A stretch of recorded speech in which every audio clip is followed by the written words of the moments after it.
Hey guys, UberSwift back, coming at you with another Brawl Stars video. Today we're doing part 3 of our Showdown series, where we statistically determine the best brawlers on each map. Today we're going to be doing Cavern Churn, which is a very frustrating map to play, and I think you guys will be surprised by the results. In case you guys haven't watched my past videos, or my previous 2 parts, what I do is I play 50 maps, like 50 games on whatever Showdown map I'm doing on that video, and I record each position, so I have around 500 positionings. I then determine the average place that each brawler gets.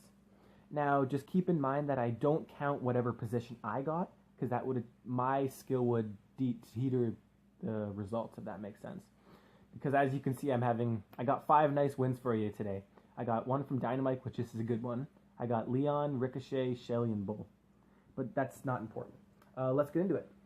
At 22nd, we have Frank with 7.33. Frank's super is the only reason why he's even viable a little bit on this map. In the main bush area, tanks just dominate, and Frank can't go head to head with a Bull with 5 stars, or 5 power points, sorry. And even outside, on the outskirts of the center, all the throwers and like Dynamites, Barleys, Ricochets, they just completely own Frank. So we can't get many shots in, and unfortunately he's in last. At 21, we have Spike with 7.25. This came as a bit of a shock to me, because Spike seems like he'd be very nice on this map. Not because he does a lot of damage with his base attack, because his thorns that grow out can detect enemies in bushes. But my final conclusion was that he's just too squishy. A Bull with like 2 power points can one-shot him. I know that's exaggerating, but that's basically what it is. And Spike was at 7.25. At 20, we have Poco with 6.4. Same exact thing. Brawlers on this map have to have high DPS, and Poco just doesn't deliver that. And Poco's at 6.4, if I forgot to mention. Poco's wide attack does help him in the mid area, but it's overrun by like 4 or 5 Bulls and Shellys every game. There was a couple games I played where it was 8 Bulls. It's just, no. Poco at 20. At 19, we have Nita with 6.38. Same thing. She has a fast reload, which helps, but her attack isn't as widespread, so she can't determine brawlers in the mid-zone area. Her bear does help her, but other than that, she's close to the bottom. At 18, we have El Primo with 6.34. Well, El Primo is a tank, and tanks succeed on this map.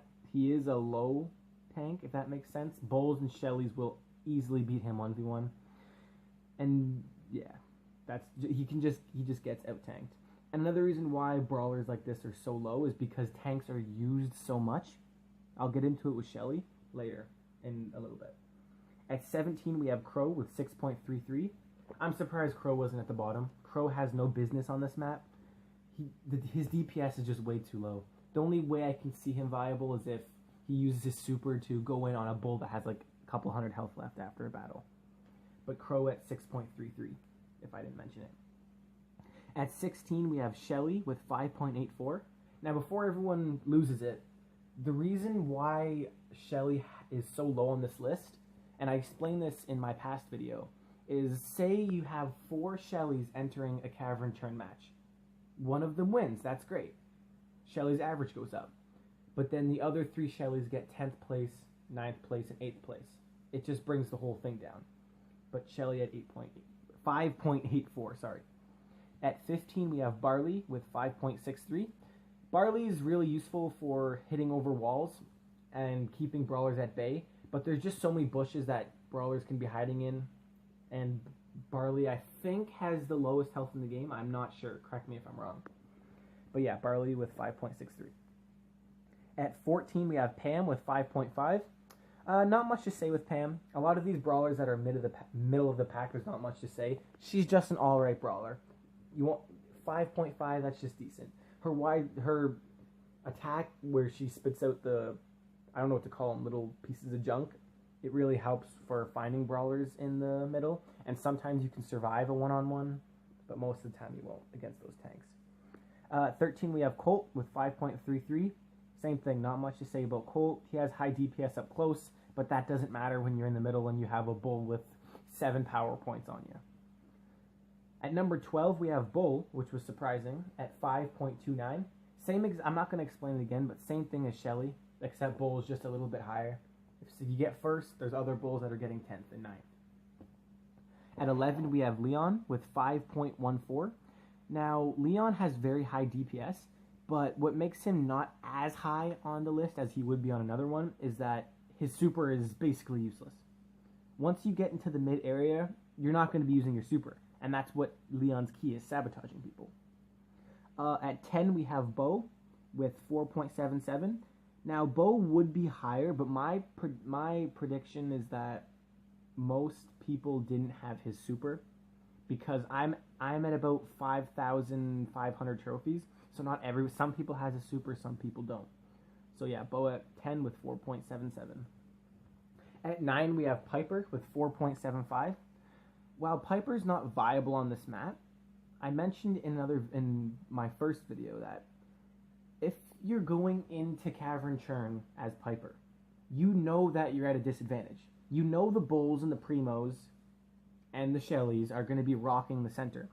So what you do is you gather a couple boxes at the edge, maybe get the ones at the corner, which is a very good tip. Make sure you always go to the corner. And then you just hide in a bush until you get top 3, top 2, top 4. And you guys will see that happens a lot in the mid, or top tier brawlers here. And her super can help get out of bad situations. At 8, we have Mortis with 4.6. Another prime example of what I just said, but even better. Mortis can use his high speed to get away from those bulls. Say he's running around the middle and a bull's there, sometimes he can actually get out of that attack. But yeah, Mortis at 8. At 7, we have Ricochet with 4.55. I personally, Ricochet, not counting Bull and Shelly, personally, Ricochet is probably my favorite brawler on this map. And I don't know if it's played already, but I got a really nice win with him. I just love how many walls are on this map. Ricochet is just so perfect. And it pains me when people don't play Ricochet on Cavern Churn, because you can bully those bulls, ironically, and bully the Shellys, and you'll get wins out of it. Oh, that was nice charge right there. Sorry if you guys are paying attention to the gameplay. But let's move on. At 6 and 5, we have a tie between Daryl and Brock at 4.5 apiece. I'm glad to see Daryl up high. My main reasoning for Daryl is that, A, he's a tank, and even though he's a weak tank, he can be used to close in on brawlers. Like a Bull, when he charges at you, you have like a couple seconds to get out of it. When a Daryl charges at you, he's coming for you. And you only have a second to react, and if you're a squishy brawler like Barley or Spike, you just don't have a chance. Brock's rocket is used to keep brawlers at pretty far away from you, but it's his super is what makes him so high on this list. You can use your super and take out a whole piece of bush so tanks can't sneak up on you, and it just does so much damage.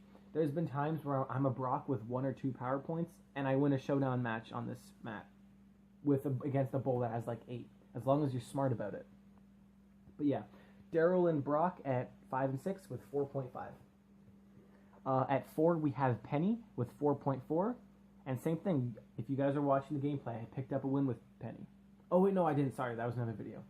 But Penny's this high up just because of her turret. Her turret can help detect brawlers that are hiding, well, if they're shooting around. And her attack just really helps very early game to get her boxes.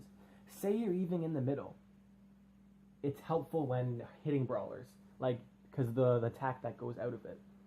But yeah, Penny at 4. At 3, we have Tara at 4.2. Her widespread attack helps her for determining enemies in the mid area, and her super is good at bringing brawlers in that are low. But yeah.